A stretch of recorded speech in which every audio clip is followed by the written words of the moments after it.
Hey happy people. So today we are going to be making alkaline mac and cheese. There is plenty of alkaline mac and cheese videos out there, but I do get a request for that, so I'm just going to show you my alkaline mac and cheese, and let's just get started here. I already have my pan here. It's already on low. It's already been heating. I have 4 cups of milk here. This is actually half and half Brazil nut and half walnut. I had both, so I try to sparingly use the Brazil nut because it's higher than Brazil nuts are higher than walnuts for me. So we're going to pour the 4 cups in here.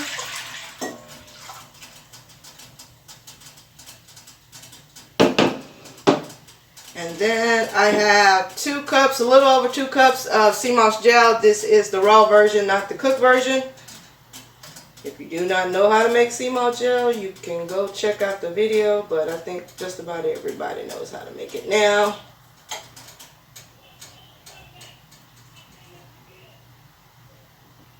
I don't know if y'all can hear that, but that's my neighbors. I don't know if they're arguing or if that's like a loud TV or something.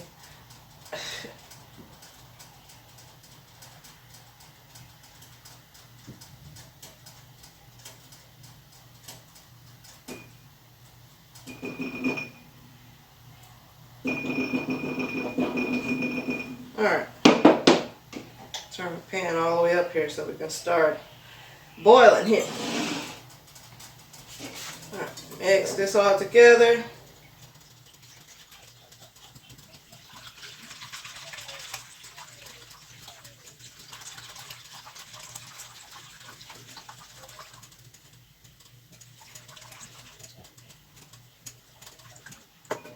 Alright, now I have here, and I don't know what I did with the other spoon. This is 1 cup of butternut squash, just baked in the oven, no extra seasons, just a little sea salt, oil. 1 cup.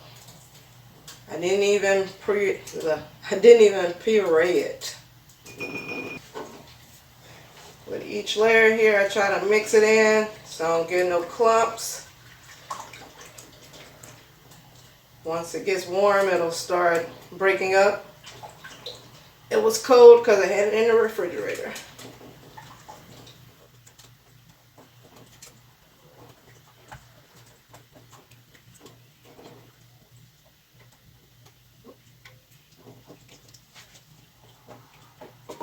Okay, and I got 2 teaspoons of key lime juice.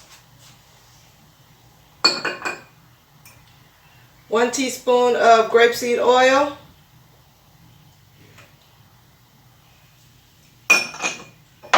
I have 2 tablespoons of not so garlic, the minced version. You don't have to use this if you don't like garlic in your mac and cheese. I just happen to like onions and garlic and all that stuff. Onions and shallots and stuff like that. So I like the garlicky taste. So I'm adding it.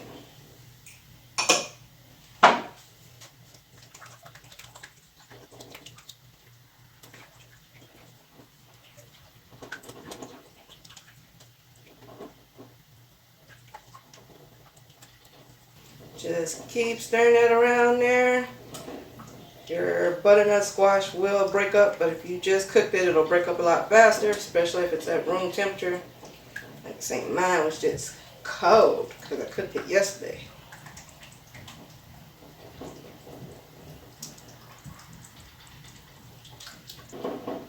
Alright, now we're going to also add, this is alkaline miso paste. It does not have Kojak rice in it. It is alkaline miso paste. I do have a video for this. I don't know if it's up right now while I'm making this one. If it's not up now, it will be up later at some point. But you can pick this up at Mr. Stay Happy right there, MrStayHappy.com. Do have this on the website. This is 1 tablespoon of miso paste. This is going to give us that salty sour taste. And I have a half a teaspoon of alkaline tomato paste. I know the video for this is already up, so you can definitely go check out how to make this tomato paste. And I just have a half a teaspoon. This is just going to add an extra layer of flavor for us because we like flavor.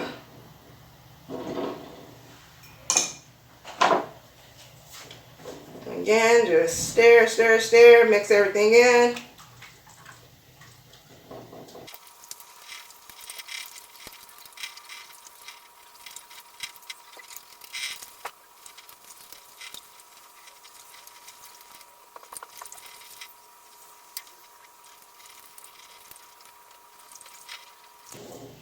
Alright, so now we're going to add some seasonings here. This is where you get your ingredients list at, right there. So, in this bowl here, I have a tablespoon of onion powder, 1/4 teaspoon of ginger, and a pinch, maybe 1/8 of a teaspoon of cayenne pepper.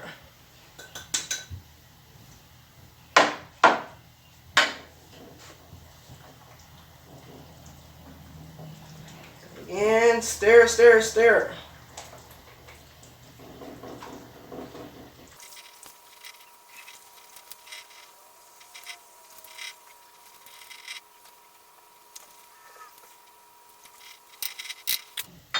Alright, so I am going to let this come to a rolling boil, and then I'm going to cut it down to almost a simmer, and I'm going to let it go until it condenses down a little bit, so my cheese sauce will be all nice and gooey like. And make sure I get all my butternut squash all dissolved off in there, and I'll give it a little taste, and we'll be right back. That sounded like a commercial. We'll be right back. I'll be back when this is all dissolved down and it's time to add our flour. Alright y'all, I am back. It's been about 10 minutes here. I've been standing here just whisking this. Like I said, I brought it to a boil, and then I brought it down to a simmer here just so I could whisk everything together. I think I got all my butternut squash here separated. As you can see, it's a little bit there, but not that much. You probably can skip the step of, you can probably skip the step of whisking so much if you puree your butternut squash first. I just did not. I didn't think about it before starting this video. So I had to stand here and whisk it until it dissolved. But there are a few little pieces in there, but I'm not going to worry about that. And it has come down a little bit. As you can see, the little skin around the edges there. So it has reduced quite a bit there. Now we're going to add, I have already tasted this. If you are doing this, this would be the time to taste it. I right now want to put just another teaspoon of key lime juice and another teaspoon of sea salt just to get a little more flavor there.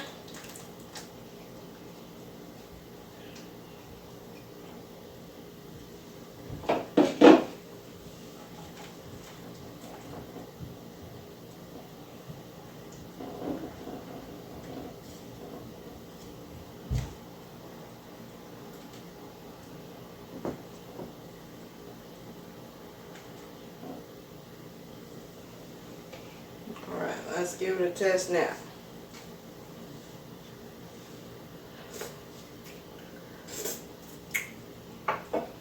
That's all I need there.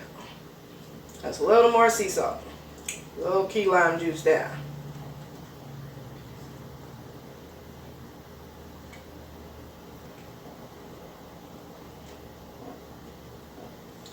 Now I'm going to bring my heat back down because now I'm going to add my flour here.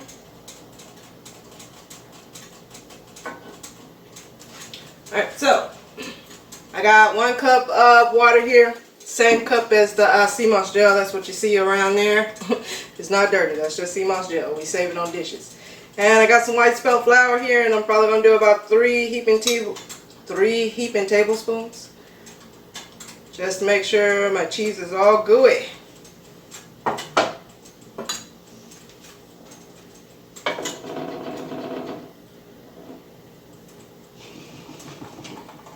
Mix that all together so my flour won't be all clumped up when I pour it in there, and I won't have to whisk so much trying to dissolve the clumps.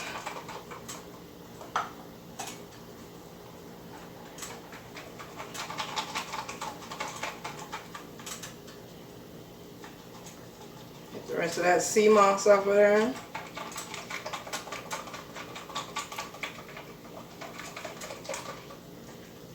Alright, I'm gonna pour this little at a time here. You just want it to be as thick as you like. So pour a little bit, stir it around, give it a minute to mix together and see how thick it is.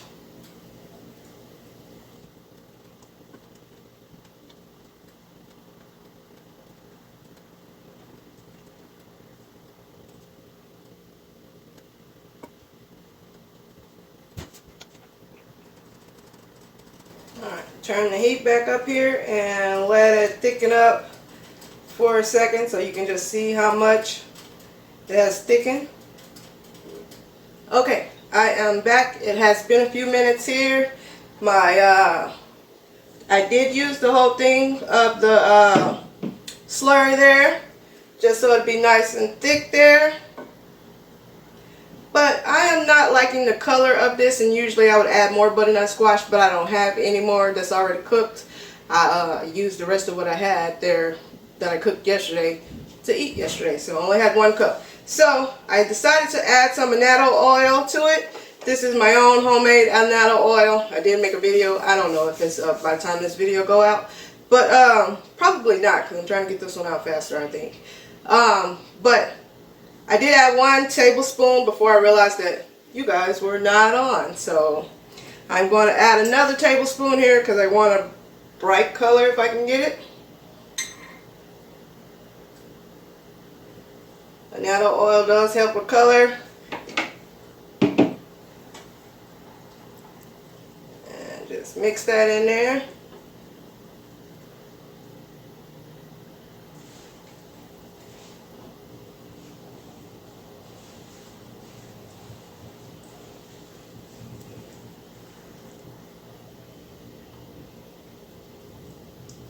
Possibly 1 more.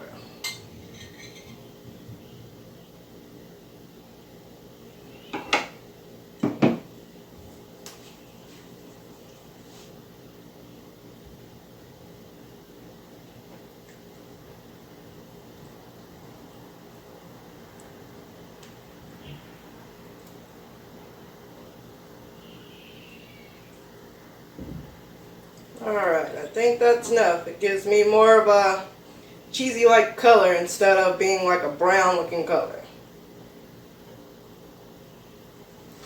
Alright, we're going to taste it again here.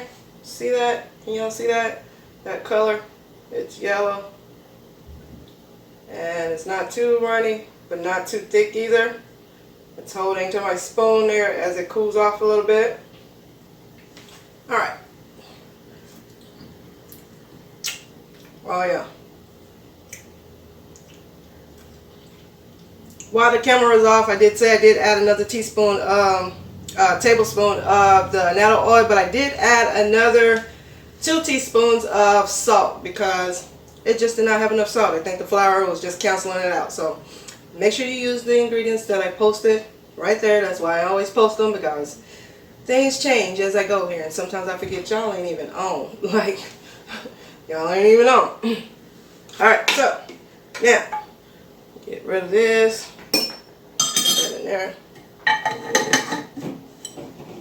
Turn this all the way off. I can remove this.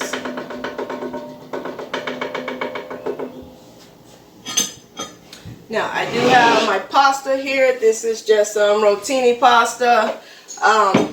This is a chickpea brand. I cheated today. I did not make my own pasta. So, chickpea brand. This is a Barelli brand. It is all chickpea, 1 ingredient, and rotini. That's the only kind they had at my local grocery store, and I was just happy to see that they had an all chickpea pasta because they usually don't. So, I picked the one they had.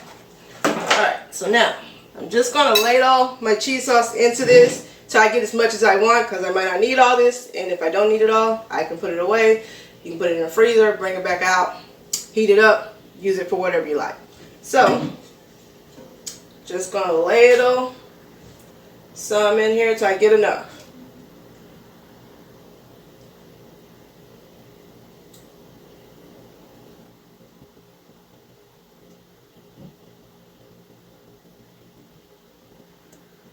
Ooh, ooh.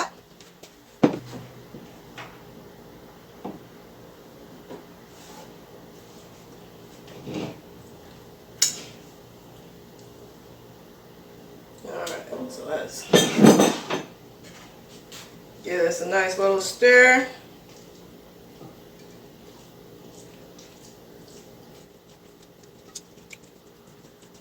Just a little bit more here.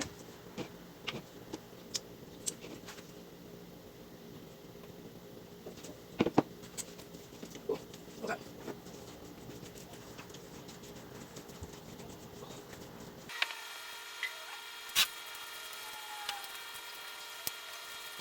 Alright, and there we go. We have our creamy mac and cheese. Don't you guys see that? See that? All creamy. Now, if you want, you can put this in the oven and bake it down a little bit. You can add a little bit of the alkaline Parmesan cheese to it, but tonight we're just having regular dinner. I'm not doing anything extra special, so we're just going to eat it just like this. There is some cheese sauce left, like quite a bit, so like I say, you can actually freeze this and bring it out later to make more cheese sauce, do whatever you want to do with it, some dip if you want to, but that is it. And I'm just going to clean my plate up here so I can take some pictures. Well, let me taste a little bit on camera for y'all, because that's my first time with that pasta, so we're going to see.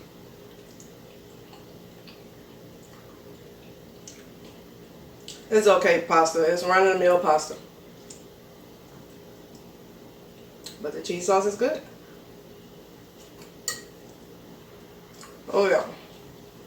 Alright, so that is it. That is how I make my alkaline mac and cheese. Go ahead and give it a try.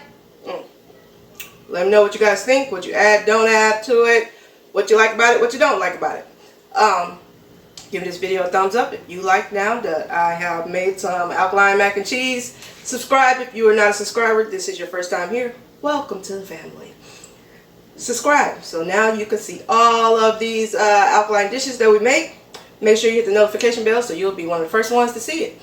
And share so other people can see just how easy it is to make alkaline meals just like you made your regular meals before you went alkaline. It's not really that hard. Some things do require some prep work, but just like even with other foods, like you require some prep work or you pay for it anyway for somebody else to do it. So with alkaline, we want to prep our own. So that is it, y'all, and until the next video, y'all stay happy.